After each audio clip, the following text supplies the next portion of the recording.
할렐루야. 우리 주보 간지에 새벽기도 120용사 신청서를 넣어드렸습니다. 우리 출애굽기 레위기 쭉 해오셨기 때문에 이번에도 아마 다 잘 하실 줄로 제가 생각됩니다. 지금 쓰셔야 됩니다. 나중에 쓰시면 안 되고 지금 꺼내서 지금 쓰시고 나가실 때 제출하셔야 됩니다. 그래서 지금 꺼내서 쓰시고요. 그리고 우리 지방에 내에도 우리 교회가 새벽 기도가 참 열심이고 사람들이 많이 모인다는 게 이미 소문이 다 났어요. 그래서 지방에 있는 목사님도 저한테 연락을 주셔서 공주교회가 그렇게 새벽 기도가 사람이 많이 모인다면서요. 그런 연락도 제가 받았습니다. 그래서 우리 교회가 이미 소문이 났어요. 그래서 우리 교회가 우리 공주에서도 새벽 기도 제일 잘하는 교회, 또 대한민국에서 새벽 기도로 소문난 교회, 그런 교회가 되길 바랍니다. 그러려면 지금 써야 돼요. 지금 꺼내서 일주일에 몇 번, 일주일에 3번만 나오시면 되는 거예요. 그래서 멀리서도 다 새벽에 나오시거든요. 그래서 이 시간 꼭 작성하시고 나가실 때 제출해 주시면 감사하겠습니다. 11월 달에는 이제 제자훈련이 시작됩니다. 죄송스럽게 만 50세 미만만 제가 신청을 받고 있습니다. 우리 젊은 분들이 이제 이번 제자훈련 양육 잘 받으시고 또 이렇게 성장하고 또 성숙해 갔으면 좋겠습니다. 그래서 우리 허 목사님한테 제자훈련 한다고 우리 신청 50대 미만은 다 하세요. 그냥 50대 미만 여기 있네. 그러니까 다 하세요. 아셨죠? 네, 다 하실 수 있길 바랍니다. 내일부터는 교회 3일 동안 뭐가 있죠? 부흥회가 있습니다. 이번에 부흥회는 아주 유명한 강사 목사님을 모셨습니다. 와, 다 박수 쳤어요. 내가 두고 볼 거예요. 내일 저녁에. 내일부터 해서 3일 동안 저녁 성령님 도대체 어떤 분이시고 우리에게 어떻게 역사하시는가, 성령님에 대해서 우리가 알아가고 또 실제로 또 성령 기름 부으심을 받는 시간, 또 회복의 시간 가지려고 합니다. 기억하시고 내일 저녁부터 3일 동안 꼭 나오시면 감사하겠습니다. 우리 앞뒤 좌우에 계신 분들에게 인사 나누겠습니다. 내일 부흥회 때 만납시다. 내일 부흥회 때 만납시다. 내일 부흥회 때 만납시다. 많은 나라들이 사형 제도에 대해서 반대하고 있는 입장을 가지고 있습니다. 나라별로 확인해 보면 실제 사형 집행이 이루어지는 나라는 전 세계 35개 나라입니다. 그리고 47개의 나라는 제도는 있지만 실제로 이루어지지 않는 명목상의 제도입니다. 우리나라도 여기에 속해 있습니다. 우리나라도 사형 제도는 있죠. 사형 제도는 있지만 실제로 사형이 집행되지는 않습니다. 그리고 106개의 나라가 사형 제도가 폐지되어 있습니다. 우리나라 분들에게도 물어봤습니다. 사형 제도가 필요할까요? 사형 제도가 없어져야 될까요? 설문조사를 해봤어요. 그런데 사형 제도를 폐지해야 됩니다. 이렇게 응답하신 분들이 60.4%. 상당수 과반수 이상이 사형 제도를 없애야 됩니다. 이런 이야기를 하셨습니다. 그런데 사형 제도를 없애야 된다고 이야기하면서도 연쇄살인범 유형철 혹은 조두순 이런 사람들은 사형시켜야 됩니다. 사형 제도를 반대하면서도 이런 사람 사회에 반사회적이고 인간성을 망각한 이런 악한 일을 한 사람들은 사형시켜야 됩니다. 이것이 사람들의 지배적인 생각이라는 거예요.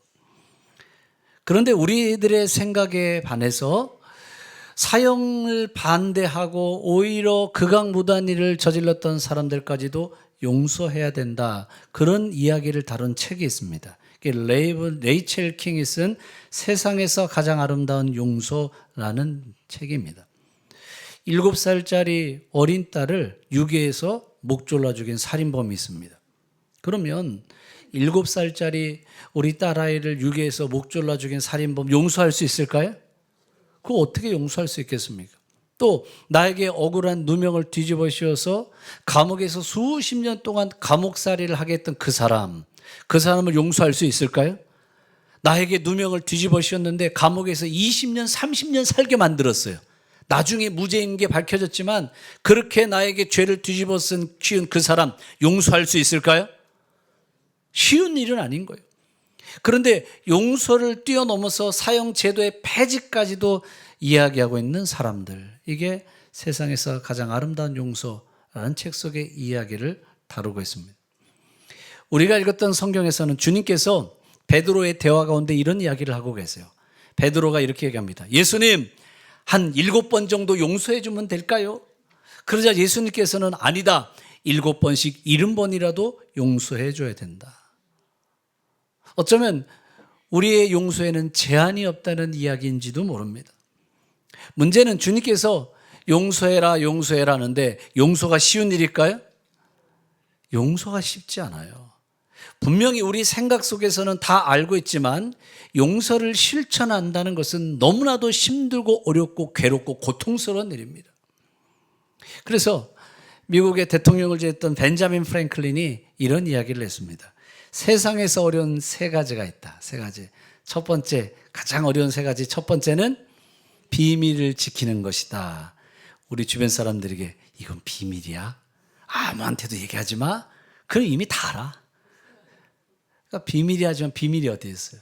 비밀을 지키는 게 어려운 것이고, 두 번째는 시간을 활용하는 것이 어려운 일이고, 세 번째, 용서하는 것이다. 내가 누군가를 용서한다라는 거 참 어려워요. 머릿속에서는 용서해야지. 그러나 쉽지 않습니다. 세상에서 가장 먼 거리가 어딘 줄 아세요? 세상에서 가장 먼 거리. 그건 우리의 생각에서부터 마음까지의 거리. 생각에서 마음까지의 거리가 가장 먼 거리요. 생각 속에서는 그렇게 해야지 하면서도 내 마음이 받아들여지지를 못하고 내 마음에서 움직여지지 않는 거예요. 그래서 용서는 쉽지 않은 선택입니다. 그런데 예수님께서 용서하라고 이야기하시는 거예요. 자, 그렇다면 용서가 쉽지 않은데 예수님은 7번씩 70번이라도 용서하라는 이 명령을 우리에게 왜 하셨을까요? 도대체 우리가 용서한다면 우리 인생 가운데는 어떤 길이 열려지게 될까요? 첫 번째는 용서는 나를 위한 일입니다. 따라해 보세요. 용서는 나를 위한 일이다.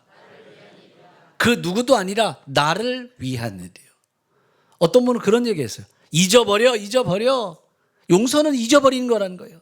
아니, 언제까지 예전에 그 일을 생각하고 그 사람을 생각하면서 그렇게 살아갈 거야? 이제는 잊을 만도 되지 않았어? 잊어버리라는 거예요. 그런데 생각하는 것만큼 쉽게 그게 잊어질 수가 있을까요? 쉽게 잊혀지지 않아요. 왜냐하면 마음의 상처는 기억의 상처를 남깁니다. 그래서 우리의 기억 속에서 쉽게 잊혀지지 않는 거예요. 세상에서 가장 아름다운 용서, 이 책을 쓴 레이첼 킹 이런 얘기를 합니다. 용서를 위해 잊어버리는 것이 아니라 먼저 내 자신의 상처와 분노를 인정하고 표출하는 과정이 필요하다. 상대를 충분히 원망하고 미워도 해본 후에 나에게 상처와 아픔을 준 가해자를 향한 화도 내보고, 그러다가 결국 미움과 분노가 내 자신을 파괴한다는 것을 깨달았을 때 바로 그 순간 내가 고통스러워하지 않기 위해서 선택하는 것, 그게 용서다. 그래서 이 레이첼 킹은 이런 이야기를 합니다. 용서한다라는 것은 다른 사람을 향한, 타자를 향한 이타적 행위가 아니라 나 자신을 향한 이기적 행위라는 거예요. 내가 더 이상 고통받지 않도록, 내가 더 이상 힘들지 않도록 나를 위해서 용서하라는 거예요. 만약에 내가 누군가를 향해서 미워하는 마음이 있어, 미워하는 마음이 있고 분노의 감정을 가지고 있습니다. 그러면 날마다 그 사람을 향해서 미워하고 분노하면 그 사람이 아플까요? 내가 그 사람 미워, 그 사람을 향한 화가 있어, 그 사람이 아플까요? 그 사람이 아프고 고통스럽지 않아요. 내가 미워하고 분노의 감정을 가지고 있으면 내가 고통스러운 거예요. 내가 느끼고 있는 아픔과 고통만큼 그 사람은 아픔과 고통을 느끼지 않아요. 내가 가지고 있는 그 미움과 분노의 마음을 가지고 있으면 몸도 힘들어. 예를 들어서 외국 사람에게는 없고 우리나라 사람에게만 있는 병이 있습니다. 어떻게 이렇게 잘 아세요? 혹시 그 병에 걸리셨나요? 어떻게 잘 알지? 실제로 우리나라 사람만이 앓고 있는 병이 화병이라고 합니다. 이 분노 증후군이라고 하는데 1995년에 미국의 정신의학 연구회가 정신의학 용어로 우리나라 이 말을 채택했습니다. 그래서 외국 사람들도 이 분노 증후군을 말할 때 뭐라고 말할까요? 화병이라고 말해요. 실제로 영어 스펠링도 화병이라고 돼 있는 거예요. 화병이 찾아와요. 미움의 마음, 분노의 마음 때문에 화병이 찾아와요. 소화가 안 되죠. 화병이 찾아와요. 잠이 안 와. 잠이 안 오죠. 또 화병이 찾아오면 일반인에 비해서 심장병에 걸릴 확률이 2배 이상 높다고 그랬어요. 결국은 내가 누군가를 용서한다는 것은 그 사람을 위한 이타적 행위가 아니라 나 자신을 위한 이기적 행위라는 거예요. 나를 위해서 필요하다는 거예요. 슈프레이더가 쓴 나에게 쓰는 마음의 편지에 이런 구절이 나옵니다. 한번 읽어볼까요? 시작. 용서는 유죄인 사람을 위해서 내가 행하는 멋진 일이 아니다. 용서란 내 자신의 마음을 위해서 내가 행하는 멋진 일이다. 누구를 위한 일? 나를 위한 일. 미움과 원망의 마음에서 나 스스로를 놓아주는 일. 그게 바로 용서예요. 용서는 다른 누군가가 아니라 나를 위해서 하는 일이라는 거예요. 그리고 용서가 나를 위해서 하는 일이라는 것은 용서할 때 내 미래가 열려지는 거예요. 여러분, 용서는 과거를 바꿀 수 없어요. 용서는 과거를 바꿀 수 없지만 내 미래가 제한되는 것은 막을 수 있습니다. 따라해 보세요. 용서는 과거를 바꿀 수 없지만 미래가 제한되는 것을 막을 수 있다. 내가 용서한다고 해서 과거에 일어났던 사건이나 그 일들이 없어지는 걸까요? 바뀌어지는 걸까요? 용서한다고 해서 내 과거를 바꿀 수 있는 게 아닙니다. 그러나 적어도 내가 용서한다고 한다면 내 미래가 제한되고 내 미래가 침몰되는 것은 막을 수 있다는 거예요. 예를 들어서 직장이든 교회든 가정이든 어떤 공동체 안에서 어떤 일들을 경험하고 사건을 만나고 그 사건이나 일이나 사람을 통해서 내 마음에 상처가 찾아와요. 분노가 와요. 희한하죠? 그런 분노와 마음의 상처를 경험하게 될 때 나타나는 현상은 뭐냐면 내가 그 자리를 떠나게 됩니다. 그 자리를 떠나는 거예요. 내가 상처받고 힘들어요. 그럼 교회를 떠나가요. 어떤 일을 경험합니다. 직장을 떠나가는 거예요. 내가 그 직장과 그 가정과 그 교회 공동체 안에 있을 때 거기서부터 내가 받을 수 있는 미래에 엄청난 은혜와 축복이 있습니다. 그런데 그 자리에서 받게 되는 엄청난 그 은혜와 축복이 내가 그 자리를 떠나감으로 그 모든 것을 포기해버리는 거잖아요. 상처받아서 난 떠나갑니다. 도저히 내가 감당할 수 없어서 여기를 뛰쳐나갑니다. 그렇게 해서 내가 떠나가지만 결국 그 자리에서 내가 받아야 될 그 엄청난 미래의 축복이 다 침몰되는 거잖아요. 결국 내가 용서한다는 것은 그 다른 누군가를 위한 일이 아니라 나 자신을 위한 일이라는 거예요. 용서를 통해서 내 안에 있는 미움과 상처의 결박이 풀어지게 하시고 그 미래의 모든 것들이 침몰되지 않고 내 인생에 새로운 길이 열려지게 됩니다. 그러므로 우리 공주교회 모든 성도들이 내가 더 이상 고통스럽지 않도록 내 자신을 위해서 그리고 내 미래의 살 길을 열어가기 위해서 용서를 선택하는 그런 저와 여러분이 되길 주님의 이름으로 축복합니다. 두 번째, 용서를 이야기하시는 이유는 주님의 은혜를 기억하라는 거예요. 따라해 보세요. 주님의 은혜를 기억하자. 내가 누군가를 용서할 수 있는 이유는 내가 엄청난 용서의 은혜를 받았기 때문이에요. 예수님께서 이런 비유의 이야기를 하십니다. 어떤 사람이 1만 달란트라고 하는 큰 빚을 지게 됐습니다. 1만 달란트, 이거는 수조에 해당하는, 이 도저히 갚을 수도 없는 엄청난 돈인 겁니다. 이 돈을 갚을 수도 없을 뿐만 아니라 돈을 빌렸을 때는 거기에 대한 대출 이자가 있잖아요. 밥맛이 오지 않아요. 잠이 오지 않아요. 너무너무 고통스러워요. 집을 얻기 위해서 대출을 받으신 분들은 아마 아실 거예요. 어떻게 한 달이 그렇게 금방 지나가는지, 금방 대출 이자를 낼 그때가 찾아오는 거예요. 금방 와요. 교회를 건축한 목사님들의 모임이 있습니다. 교회를 건축한 목사님들이 있어요. 그런데 그 모임 이름이 뭐냐면 빛의 사자들이에요. 교회 건축하면서 빚을 많이 져가지고 빛의 사자들이야. 그 모임 이름이. 금방 그 대출 이자를 갚는 때가 돌아오는 거예요. 어떤 분은 너무 다급해서 사채 이자를 빌렸었습니다. 근데 사채 이자는 원금보다 이자가 더 많아요. 그러니까 이자가 눈덩이처럼 불어나는 거예요. 장사는 잘 안 되죠. 날마다 찾아와서 돈을 내놓으라고 이야기하죠.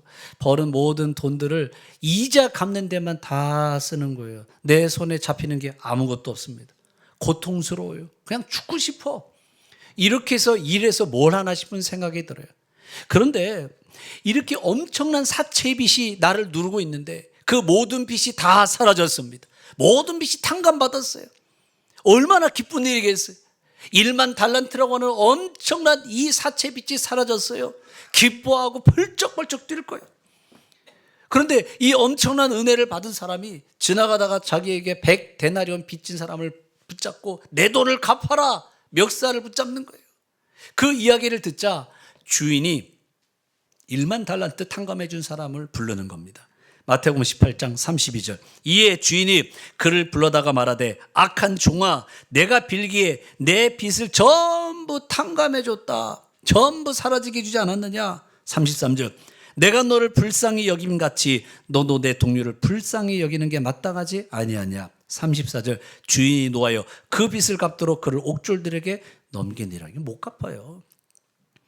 이 1만 달란트 빚진 사람, 이 사람의 문제는 뭐냐면 용서의 은혜를 잊어버린 거예요.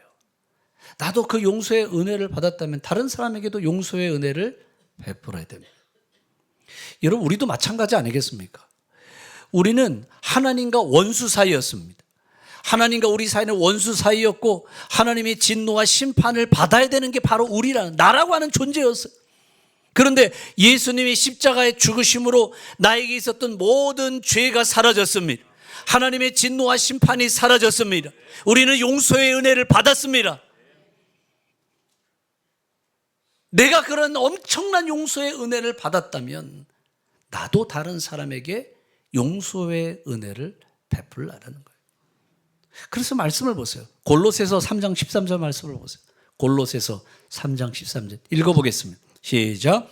누가 누구에게 불만이 있거든 서로 용납하여 피차 용서하되 주께서 너희를 용서하신 것 같이 너희도 그리하고. 주님이 우리를 용서하시고 용서의 은혜를 베풀어 주셨다면 나도 다른 사람을 향해서 용서의 은혜를 베풀라라는 거예요. 물론 쉬운 일은 아니죠. 서두에서 이야기했던 것처럼 용서해야지 그런 생각은 우리 안에 다 가지고 있습니다. 그런데 마음이 움직여지지 않는 거예요. 우리 마음이 동해야 되는데. 코리 텐범 여사는 이런 이야기를 했어요. 명령을 수행할 수 있는 능력은 성령에 의지한 순종을 통해서만 가능하다. 하나님이 우리 가운데 주시는 이 말씀을 순종하기 위해서는 성령님의 도우심이 있어야 된다는 거예요. 그래서 갈라디아서 5장 22절 말씀에 성령의 9가지 열매를 이야기하는데 그 내용은 하나같이 성품과 우리의 마음에 대한 이야기예요. 사랑, 희락, 자비, 충성, 온유, 절제 전부 우리의 성품과 마음이잖아요. 성령이 우리 안에 오실 때 우리의 마음을 주장해 주십니다. 우리의 마음을 다스려 주십니다. 내가 용서해야 하자는 생각은 가지고 있지만 그 용서하기 위해서는 누가 나를 도와주셔야 될까요? 성령님이 도와주셔야 돼요. 성령님이 내 안에 역사하셔서 용서의 마음을 갖게 하시고 용서할 수 있도록 내 발걸음을 이끌어 가시고 성령의 역사가 있어야 돼요. 그래서 우리 공주교회 성도들이 혹시라도 내 안에 미움의 마음이 있고 분노의 마음이 있다면 그 미움과 분노의 결박이 풀어지도록 성령님의 도우심을 구하십시오. 성령님의 역사하심을 구하십시오. 그 성령의 역사를 통해서 나를 묶고 있는 모든 결박이 풀어지고 그리고 용서를 통해서 서로의 막힌 담이 무너지고 길이 열려지는 이 은혜가 있기를 주님의 이름으로 축복합니다. 세 번째, 용서의 언어는 아프지 않습니다. 따라해 보세요. 용서의 언어는 아프지 않다. 용서의 언어는 아프지 않아요. 창세기에 보면 야곱의 아들 요셉이 노예로 애굽에 팔려지게 됩니다. 근데 형들이 이 요셉을 구덩이에도 던지고 노예로 팔려요.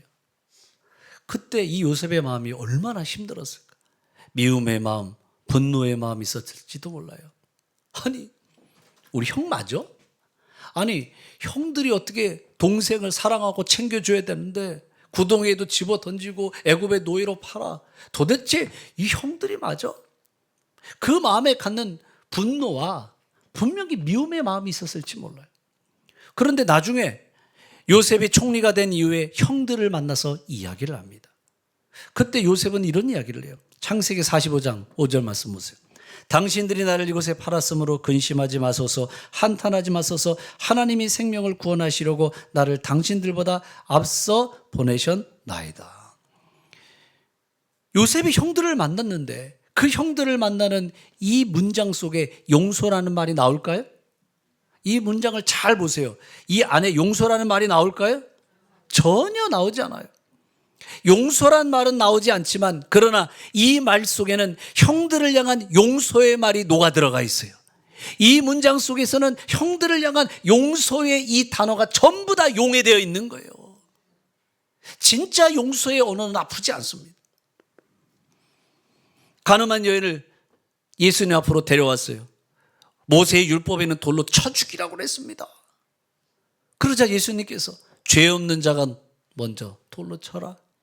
그리고 이 여인을 향해서도 내가 너를 정죄하지 않겠다. 예수님이 이 여인을 향해서 내가 너를 용서한다 이런 말은 나오지 않아요. 그런 말은 나오지 않지만 예수님의 이 말씀 속에서는 용서라는 말이 다 녹아 들어가 있어요. 용서의 단어가 다 용해되어 있는 거예요. 예수님이 베드로를 찾아가십니다. 베드로를 찾아가셔서 요한의 아들 시몬아 네가 나를 사랑하느냐? 내 양을 쳐라. 내 양을 먹여라. 그 안에도 용서란 말은 없잖아요. 용서란 단어는 나오지 않아도 예수님의 그 대화 속에서는 용서의 말, 용서의 단어가 다 녹아들어 있는 걸 여러분 믿으시기를 바랍니다. 그래서 진짜 용서의 언어는 아프지 않아요. 따라해 보세요. 용서의 언어는 아프지 않다. 진짜 용서한다는 그 말은 아프지 않아요. 그런데 우리는 용서한다, 용서한다. 내가 당신 용서합니다. 그러면서도 꼭 토를 달아요. 내가 당신 용서합니다. 그런데 이유나 한번 물어봅시다. 도대체 나한테 왜 그랬어요? 따지듯이 이야기하잖아요. 따지듯이. 예수님은 따지듯이 묻지 않으십니다. 가늠한 여인을 향해서 너 왜 가늠했니?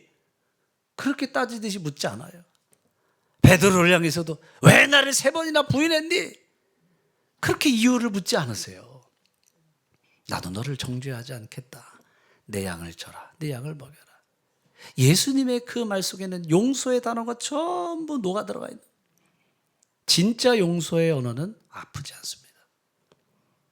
사랑의 원자탄이라고 잘 알려진 손양원 목사님.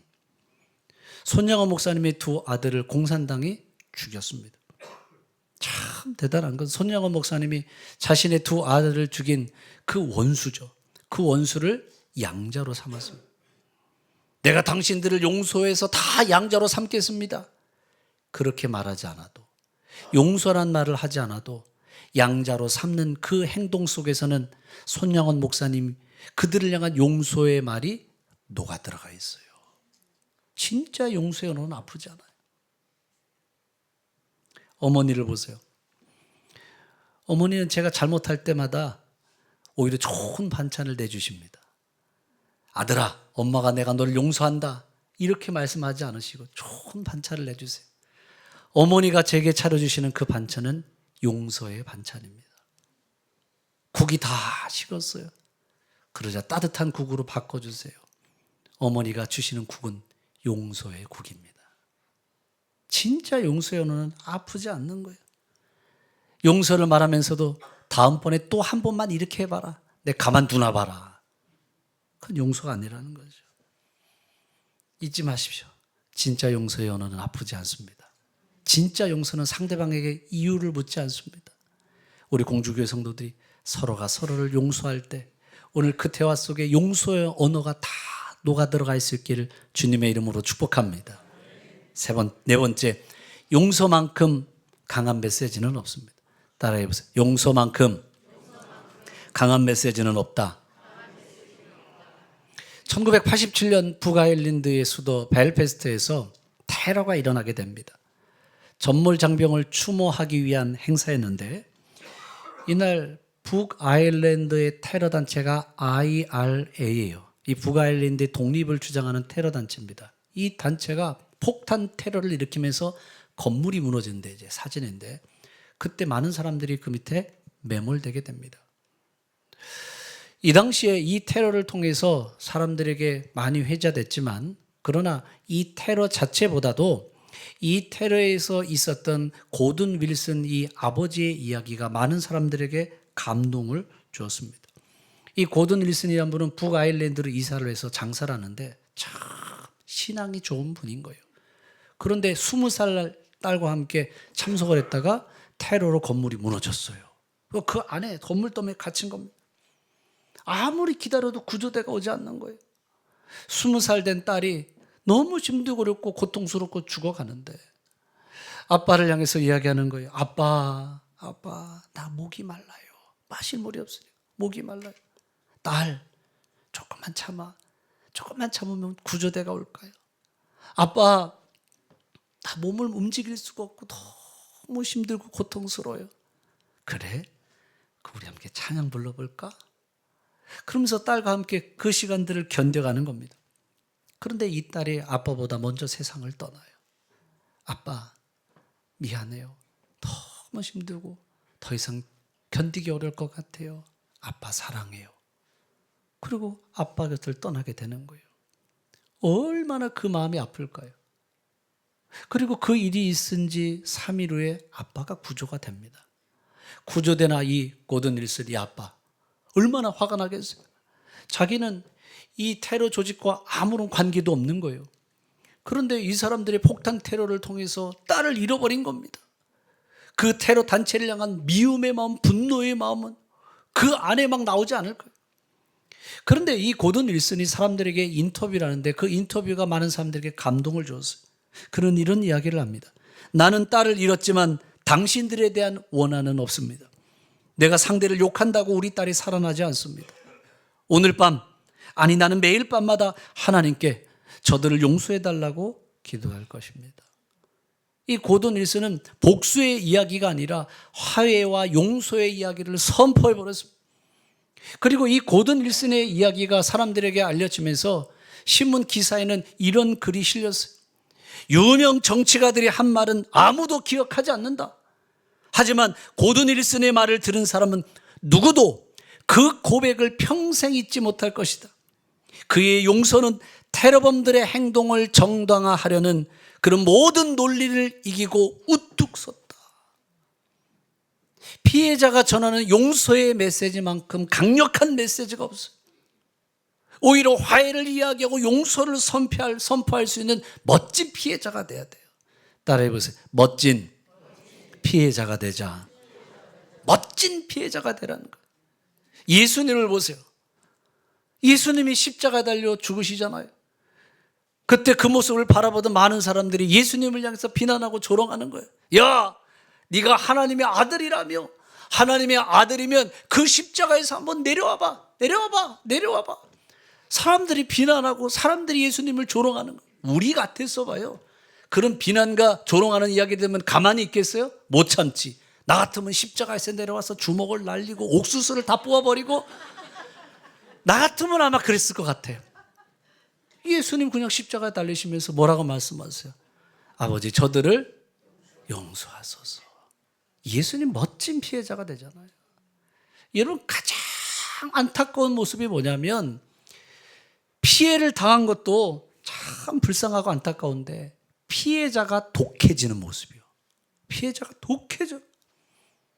그래서 자기 스스로를 무너뜨리고 있는 모습 얼마나 안타까운지 몰라요. 세상에서 가장 아름다운 미소는 모나리자의 미소라고 이야기합니다. 루브르 박물관에 가면 볼 수 있죠. 그런데 저는 그 미소보다 남아프리카 공화국의 넬슨 만델라 대통령의 미소가 가장 아름다운 미소라고 생각합니다. 넬슨 만델라 대통령은 흑인 인권 운동을 위해서 열심히 일하다가 감옥에 들어갑니다. 27년 동안의 감옥의 시간을 보내요. 얼마나 오랜 시간이에요. 그리고 감옥에서 나온 이후에 그가 가장 밑바닥에서 가장 정상의 자리, 남아프리카 대통령의 대통령이 됩니다. 그리고 그가 대통령이 된 이후에 사람들에게 전한 메시지는 화해와 용서의 메시지였습니다. 자, 이 둘 중에 어느 미소가 더 아름답고 멋져 보이시나요? 모나리자의 미소와 넬슨 만델라 대통령의 미소, 어느 미소일까요? 넬슨 만델라 대통령의 미소, 가장 멋진 미소예요.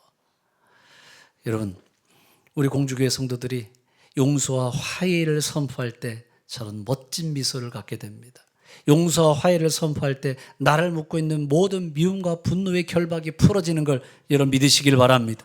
그러므로 날마다 용서를 선포하십시오. 날마다 용서를 고백하십시오.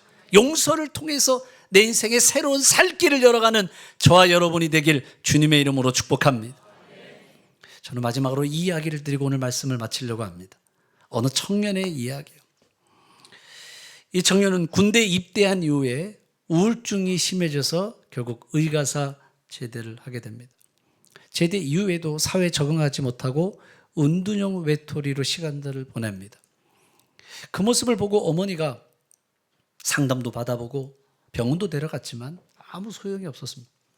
주변에 있는 어떤 분은 기도원에 한번 가봐. 근데 기도원에 갔는데도 안 돼요.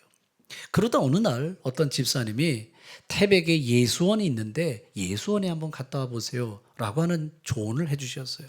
예수원은 우리가 알고 있는 기도원과는 조금 다른 곳입니다. 성공해서 하는 곳인데 거기는 하루에 3번 예배가 있고 그리고 노동을 해야 됩니다. 거기 가면 노동을 해야 되고 그리고 침묵의 시간을 갖게 합니다. 반드시 침묵의 시간을 가져요. 어머니와 함께 이 청년이 예수원에 들어가서 일주일 동안 있는데 마지막 날이었어요. 마지막 날 함께 예배를 드리는데 갑자기 이 청년이 눈물을 쭉 흘려요. 그러면서 이 한마디를 합니다. 어머니 용서합니다. 이런 이야기를 하는 거예요. 어머니 용서합니다. 아, 도대체 이 청년에게 무슨 사연이 있겠다 싶은 생각이 들었어요. 그러면서 이 청년이 이런 이야기를 하는 거예요. 어렸을 때 아빠가 일찍 세상을 떠나셨습니다. 아주 어렸을 때 일찍 세상을 떠났어요. 집안이 너무 어려웠던 거예요. 어머니가 먹고 살아갈 길이 참 힘들고 어렵고 막막해서 술집을 하나 열었습니다. 술집을 하나 열었는데 그 술집 안에 방이 작은 거 하나가 있어요. 거기서 살았던 거예요. 어렸을 때부터 술집을 지나가서 그 방에서 있고 그 술집을 지나서 나오고 방이 그 안쪽에 있으니까. 근데 그럴 때마다 어머니의 모습을 보게 됐습니다. 어머니가 술 손님들이 오면 술 시중을 들어야 되고 술을 같이 마셔야 되고 그런 모습들을 바라보면서 우리 엄마는 왜 저렇게 해서 꼭 돈을 벌어야 될까? 그 엄마에 대한 상처가 있는 거예요. 그리고 학교 갈 때마다 학교에 있는 반 아이들이 아이를 계속해서 놀린 거예요. 야, 니네 엄마 술집 여자지? 야, 니네 집은 술집 하고 있지? 아이들 친구들이 계속해서 조롱하고 왕따를 시키는 거예요. 어렸을 때부터 그 마음에 상처가 될까 안 될까요? 상처가 되는 거죠. 엄마는 꼭 저렇게 해서 살아가야 될까? 아무리 돈이 없고 가난해도 그렇지 어떻게 저렇게 해서 돈을 벌어야 될까? 그래서 엄마를 향한 미움의 마음이 생기는 거예요.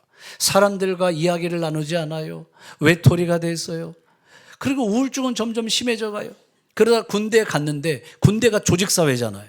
조직사회 속에서 적응하지 못하는 거예요. 결국은 의가사 제대를 하게 됐어요. 그런데 그곳에 가서 함께 예배 드리는데 성령님이 역사하셨어요. 성령님이 그 마음을 만져주시고 성령님이 위로해 주시고 성령님이 그 마음 속에 용서의 마음을 부어주셨습니다. 그 용서의 마음이 그 안에 들어가는 순간 이 청년이 눈물을 흘리면서 나왔던 그 한마디, 어머니 용서합니다. 이제까지 이 청년을 묶고 있었던 모든 미움과 분노의 결박이 풀어졌습니다. 이 청년의 미래의 새로운 살 길이 열렸습니다. 그렇습니다. 용서는 상대방을 위한 이타적 행위가 아니라 나 자신을 위한 이기적 행위입니다. 나 자신을 위해서 용서하십시오. 내가 용서할 때 나를 묶고 있는 미움의 결박이 풀어집니다. 용서할 때 나를 둘러싸고 있는 모든 분노의 감정이 풀어지게 하십니다. 용서는 잊어버리는 것도 아니에요. 잊어버리는 것도 쉽지 않아요. 마음의 상처는 기억의 상처를 남기기 때문입니다. 그러나 내가 용서할 때 그 용서를 통하여서 내 마음의 모든 미움과 분노가 사라지게 하십니다. 결박이 풀어지게 하십니다. 그리고 살 길이 열려지는 놀라운 역사가 있습니다. 우리 공주교회 모든 성도들이 날마다 용서를 선택할 수 있기를 주님의 이름으로 축복합니다.